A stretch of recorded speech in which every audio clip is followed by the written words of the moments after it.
ধরো আমি তোমার আমার সংসারে ফিরে আনলাম, কিন্তু তোমার গায়ে তো অন্য পর পুরুষের গন্ধ।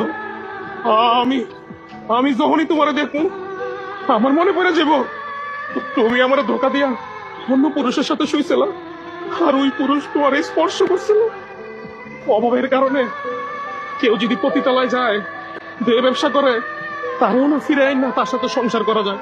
কিন্তু যারা স্বভাবের পতিতা, তাদের সাথে না রাত কাটানো যায়, কিন্তু তাদের সাথে সংসার করা যায় না।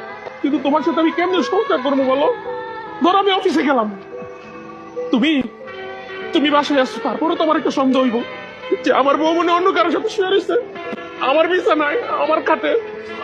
আমি না এরকম মানসিক অশান্তি নিয়ে আমি তোমার সাথে সংসার করতে চাই না। আরে ভাই, বউরে একটা মানুষ ভালোবাসবে, এটাই তো স্বাভাবিক।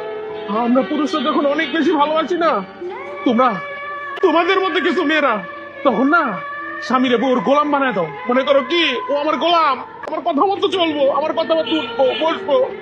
আরে আমরা তোমার গোলাম না, আমরা তো করে ভালোবাসি।